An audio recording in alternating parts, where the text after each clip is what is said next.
ஏய் நில்லு நில்லு. இந்த ஃபைல் எங்க எடுத்துட்டு போற? இதுல அத்தாரிட்டி சைன் கூட வாங்கலையே, அதுக்குள்ள நீ எதுக்கு ப்ராசஸ் பண்ற? சாரி சார், நான் சரியா பார்க்கல. நான் வாங்கிறேன் சார். இல்ல இல்ல இல்ல, உன் மேலாம் எனக்கு நம்பிக்கை இல்ல. நீ டிலே பண்ணிக்கிட்டே இருப்ப. நீ கூட நானே வாங்கிக்கிறேன். நீ போ. Okay sir.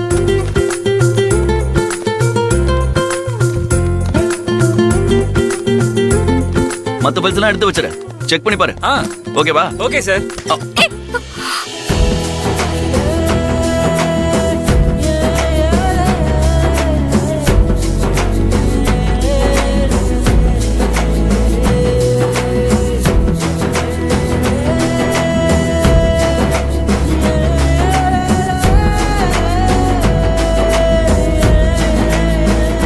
சாரி, நான் தாங்க தெரியாம அடிச்சிட்டேன்.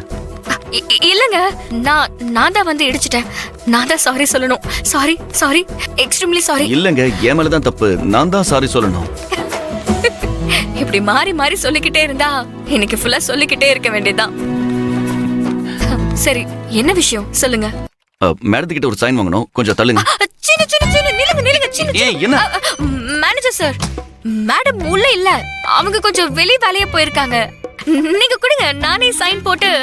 இல்ல, நானே சைன் வாங்கி தரேன் சொன்னேன். சரி ஓகே, பார்த்து ஜாக்கிரதை வாங்கி என்கிட்ட கொடுக்கணும். சரியா? மேடம், ஸ்வப்னா மேடம் உங்க அப்பா கிட்ட உங்களை பேச சொன்னாங்க.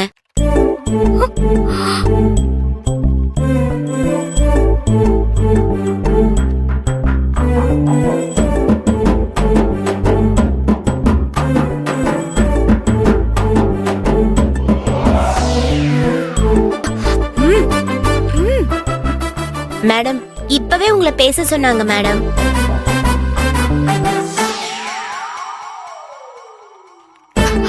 நீ போ, நான் பேசிக்கிறேன். Okay madam. ஏய் நில்லு. உங்க அப்பா இங்கேயே வேலை செய்றாரு? அப்பா என்ன சொன்னாங்க? ஆமா, அப்படிதான் சொன்னாங்க அவங்க. அப்பா நான் சொன்னாங்க, அப்புறமானு தானே சொன்னாங்க.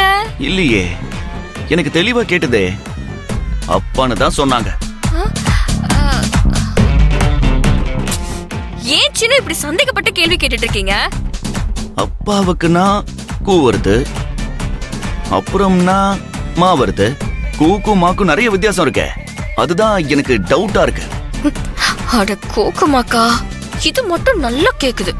லவ் சொன்னா மட்டும் கேட்காம அப்படியே போயிடு. ஏங்க, உங்ககிட்ட தான் கேக்குறேன், சொல்லுங்க. அது ஒண்ணும் இல்ல, அவர் கால் பண்ணப்போ நான் காலை எடுக்கல. அவங்களுக்கு கால் பண்ணி என்ன கால் பண்ண சொல்லி சொன்னாங்க. அதான் அப்புறமா கால் பண்றேன்னு சொன்னேன். ரொம்ப குழம்புது எனக்கு. என்னாச்சு சீனு? ஏங்க, இதெல்லாம் உண்மையா? நம்புங்க சீனு, நான் எதுக்கு உங்ககிட்ட போய் சொல்லணும்? ஏன் இப்படி கேக்குறீங்க? என் மேல நம்பிக்கை இல்லையா? சேச்சே, அப்படிலாம் எதுவும் இல்ல. ஆனா நீங்க அவங்க கிட்ட அவ்வளவு ஹார்ஷா பேசுனீங்கல்ல, அதனாலதான் கேட்டேன். அப்படிலாம் எதுவும் இல்ல, அவங்க என் ஃப்ரெண்டு மாதிரி. அதனாலதான் அவகிட்ட உரிமையா பேசினேன். ஓ ரஜினி, அப்பா பேசணும்னா நீங்க உடனே பேசிடுங்க.